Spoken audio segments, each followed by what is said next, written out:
I remember one year my mom wrapped gifts and she put the wrong name on every gift. She put my brother's name on my gifts, and she put my name on my sister's gifts, and she put my sister's name on my brother's gifts. So all through the holiday season, we're like shaking our boxes and trying to figure out. That's fantastic. And it was so smart. I was really impressed with how witty my mom was. Like, and so she was like, if you see this name on it, because we separate our presents and everybody has all their presents in front of them. And she's like, if this is your gifts, now you guys go stand in front of that name because those are your real gifts. And I was so mad. But now as an adult, I was like, that is so smart. Right? So I thought that was kind of fun. That's really good. That's a memory that I won't forget. Welcome to Reframe and Reclaim. We are Courtney Huckabee, a psychotherapist, and Jen Harris, an interior designer who have teamed up to reflect, challenge, and reframe your mindset in relationship with your personal belongings. Join us as we discuss and declutter all of the stuff that keeps us stuck. Learn to intentionally create environments with improved function and design that cultivate peace of mind. Find the reframe. Start your reclaim. Hi, welcome back to Reframe and Reclaim. I'm Courtney Huckabee. And I'm Jen Harris. And we're here today to talk about the holidays.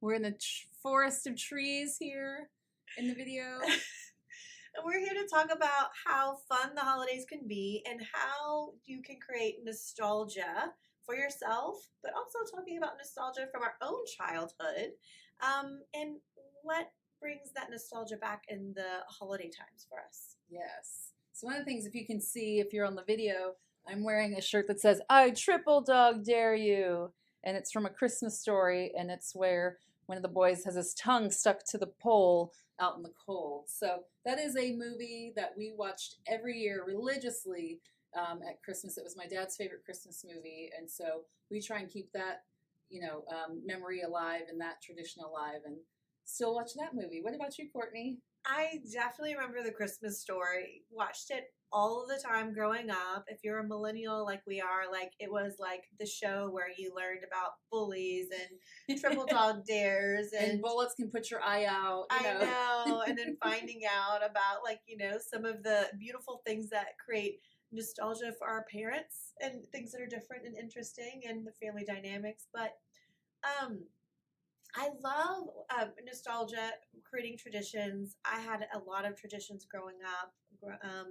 We always made sugar cookies, and we'd put on Christmas music, and we would create sugar cookies with the cookie cutters, and we'd have like the gel piping and the sugar piping, and we just like create hundreds and hundreds of cookies, and then we just eat them all. And I actually don't love sugar cookies, but probably because I ate like thousands growing up. Right. But it was such a fun memory, and I think it's really fun for me to think back on that.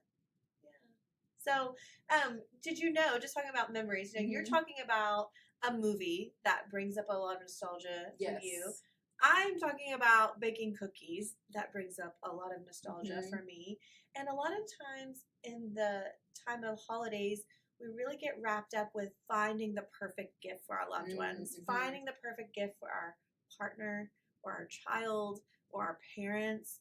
And there's some interesting research that was done. I don't know how official it is, but there was a Groupon survey done. Loved a Groupon. That brings nostalgia back for me. I mean, doing a single living together. Whenever you're in your young 20s and you're like wanting to like do life, but really don't have a lot of money because you're young and a young professional, just trying to pay your bills, you do Groupon. Laser hair removal, Groupon. Dinner out, Groupon. Pots and pans, Groupon. Hot yoga, Groupon. Yes, so many great things that you could do with Groupon. But Groupon did a survey, 2018, a little while back. But in that survey of 2,000 people, they actually found out that almost half of all gifts given, 53%, a little more than half, sorry, are actually forgotten within the year. I could believe that. So I'm curious if you remember any of the gifts that you received last Christmas. Last Christmas? Like last year, within the last year, we're getting close to the Christmas time. Right? Yeah. I'm thinking I got a pair of shoes. That's the one thing I remember because I wore them every day. What about you? What do you remember? I'm thinking. I know. Seriously, and I know I got gifts. Yeah, me too. So maybe this is a little more accurate and relevant, right? And so when you think of nostalgia, we really get wrapped up in what can we give our loved one. Mm-hmm. And really, we want to talk about, like, what are the things that you do that just make the holidays fun? And if you're an adult and have children like we do, like, what are some of the things you do now with your children to create memories, rituals, traditions during the holidays? Well, whenever the kids were really little, we would put them in the wagon on Christmas Eve and go walk around the neighborhood to go look at lights. So sweet. And like if once the wagon had like a canopy, so I strung up like some fairy lights and little Christmas lights, and we'd walk around. Now we do that in a vehicle and go around looking at Christmas lights. And I actually got this idea from a friend of mine who grew up in Florida. And so at Christmas time, her and her family, one of her traditions was to put on all the windows, blast the AC, and go around with hot cocoa to look at Christmas lights. To make it cool. To try and make it feel like wintertime. So we're going to try and do something like that if it's hot out, or just roll all the windows down and try and get it a little brisk and a little cool. So Christmas lights and cocoa? Christmas lights and cocoa. I love that. Or cider, Yeah, any hot drink. Yes. I love that. What about you? Well, for me, I have a young son, and so our traditions have really been around creating decorations in the home. And so every day after Thanksgiving, we decorate the house. We put up our Christmas tree, we put up the garland, we put up all the ornaments, and we put on all Christmas music. So we turn on Christmas music, Turkey Day is over, and the Christmas season has begun. And this year my son was so sweet. He's like, let's put on our Christmas pajamas because it's Christmas time. And so our Christmas pajamas from years past, we put on and we just like decorated. It was so great. Nice. Yeah, we used to also do, but it got a little too much work for me the last couple years. But I have a bin of books. So every season, whether it's Halloween or fall or Christmas, a bin of those holiday books. And that way it's new and fresh every season. I have its own storage space for it. But what I used to do is I would wrap each gift in the green wrapping paper and make it like a tree. So it's like this Advent tree. I'd stack the books on top of each other. And then each day they'd open a new book. So that way it was still like new and exciting and getting to unwrap something. So we kind of did an Advent calendar that way as too. I know some people do that as gifts every year, but we have enough books, like I don't need 25 new books. So we would just rewrap the ones we already had. And maybe there's one or two new books, but... And I love that because it's like the holiday season, it's books they've read before, but you only read them one time of year during the holiday month. So it's like, oh, I remember this book. Yes. And I love reading this book and I got to open something. That's really unique. And they're always like, oh, I forgot about this. Or, oh, I remember reading this book. So that's fun to do every year. I have an Advent calendar with my son too, and it's a little felt board Advent calendar, and it has all the days in December, but there's little kind of like felt kind of things that you take out of the pouch of the calendar day, and you put it onto the picture, and it creates like the manger scene for Christmas. So there's a little bit of a scripture for each day, and there's a little like picture or like toy, a felt thing, a figure that you take out, and then at the end you kind of have the whole manger scene. And my son loves that, and it's kind of fun to talk about the religious part of how we celebrate Christmas. Yeah. That's kind of fun. And it's interesting what you say about making me reflect back on what I got even just last year. It's like, oh, I barely remember, and then like even Christmases past, I don't really remember, and and that speaks to the experiences, and how those sit with me more. Like even the gifts I remember it because of the experience of it. So like my brother gifted me, because I had a pet mouse, and so he was getting me another pet mouse. So I'd have niece, right?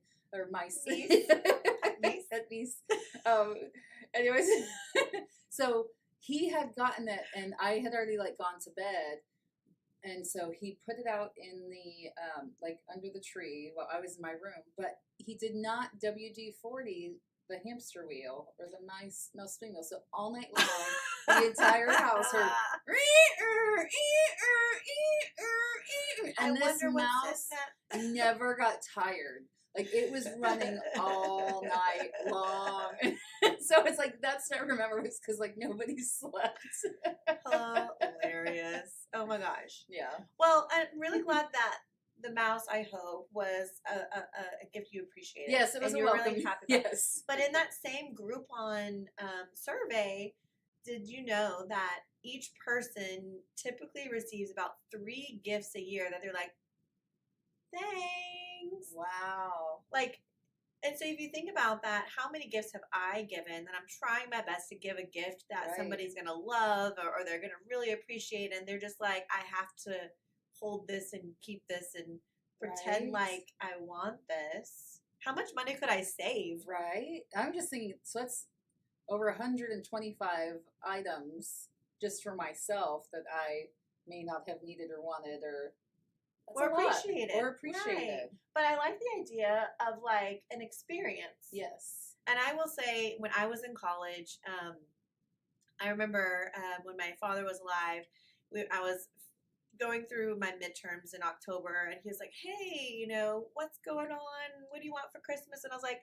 can I just have a plane ticket to come see you? Because he lived in another state. Mm-hmm. And that was like all I wanted, was just like time away from college, time away from the grind and the hustle, and just go and spend time with my family. And I loved that experience. And so that's one experience I can think of. Do you have any like experiences you've gifted or that you've received that are memorable, that create nostalgia for you? Well, I remember a trip, but I'm trying to remember if it was Thanksgiving or Christmas. I can't remember. It would have been Christmas, because my sister was just born early December, and my dad and I found a really cheap plane ticket for Christmas Day, and you fly up Christmas morning and come back Christmas night. And we flew out to Delaware to see my aunt, to see his sister. And so just the 3 of us went, and we got there, and then we went to the airport that night. Like, we didn't pack anything because we were coming back that day, right? That's so cool. And we got there, and the guy was actually really kind, and he was able to switch our flight to the next day. So we got to stay overnight and then fly back the day after Christmas. Yeah. That's really neat. I love that. And then she was, you know, it was up in the Northeast, and so it was cold. So she had like a hot tub. So we're like, yeah, and it's snowing in the hot tub, and got the whole like winter experience. So That's fun. yeah. That's really fun.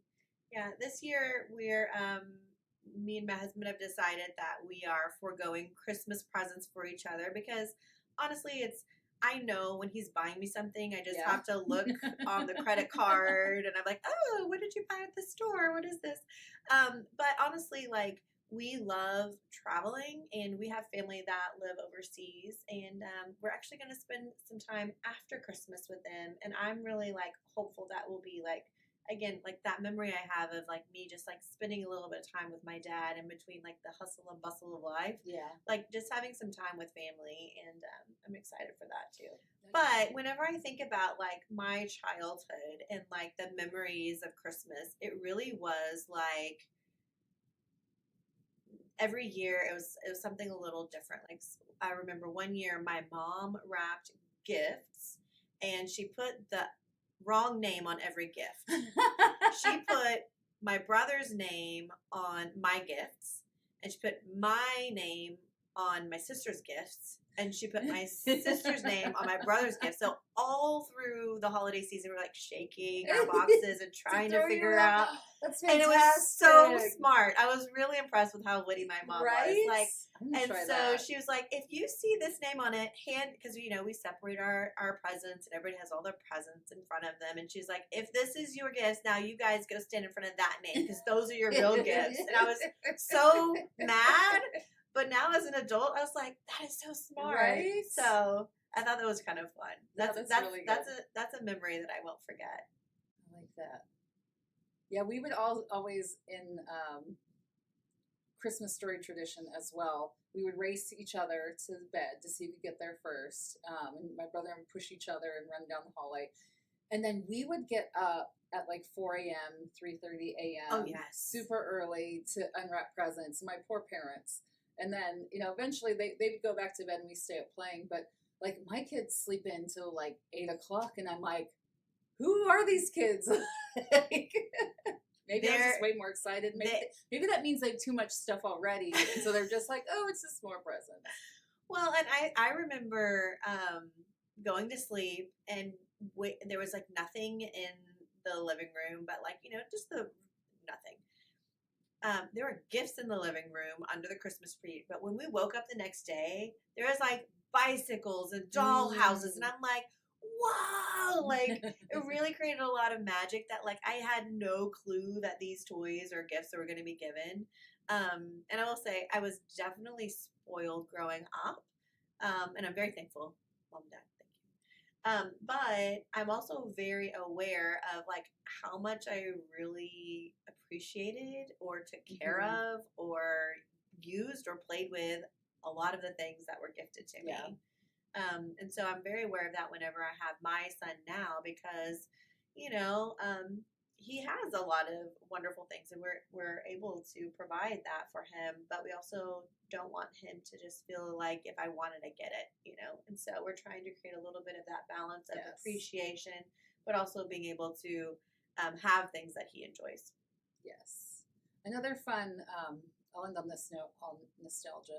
So one of the things my husband and I started doing, we were dating at the time, but we wanted to throw like a big Christmas party, right, for our friends, because we don't do presents for our friends, but we wanted to have a big get together.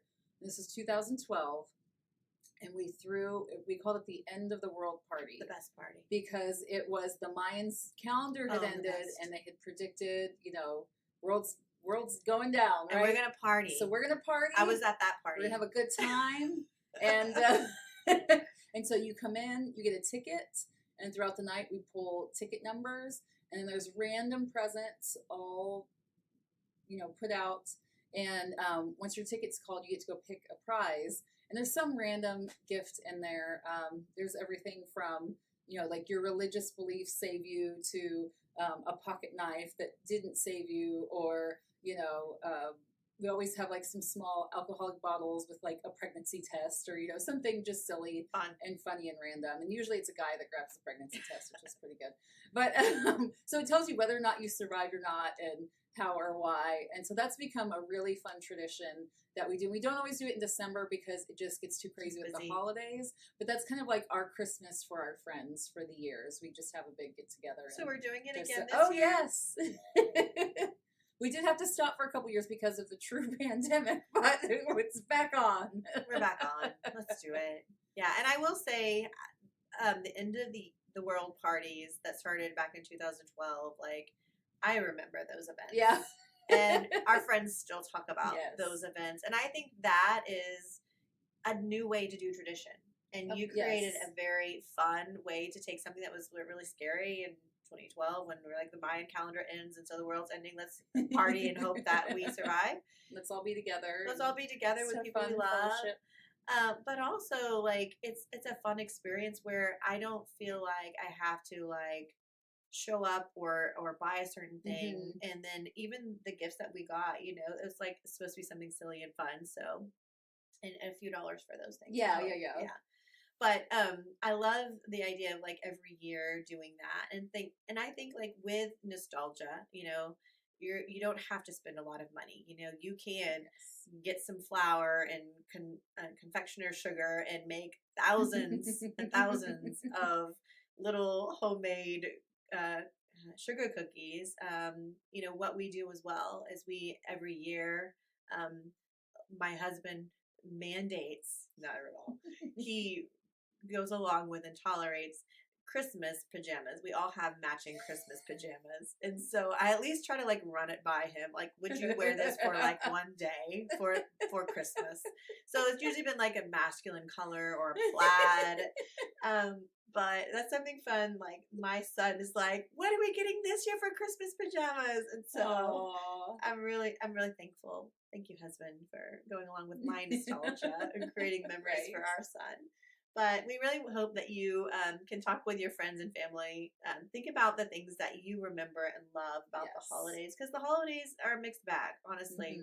But hopefully you have some good memories to look back on. And, you know, as you're creating new traditions and nostalgia for yourself, find new ways to do that, whether it's an end of the year party or maybe it's cocoa and some Christmas lights. Yeah. Or sugar cookies or ornament exchanges.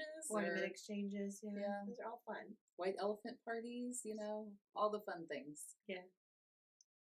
So we're just encouraging to reframe and reclaim your Christmas experiences, your holiday experiences, and how you spend the holidays. You know, it doesn't have to be about stress and rushing and getting just the right thing. It can just be about spending time with people and making that quality time. Yeah, and I think even share those statistics, you know, where it's like, I'm not going to remember this present, and, you know, 3 of these things I'm going to get, I'm probably not even going to need or want. So how can we reframe that and use that money to create an experience for everybody, or, you know, do a new tradition? So, yeah. Good luck, happy holidays, and we hope that you'll follow, like, and share our information, and hope you're having a holiday season that is filled with lots of love and cheer. Yes.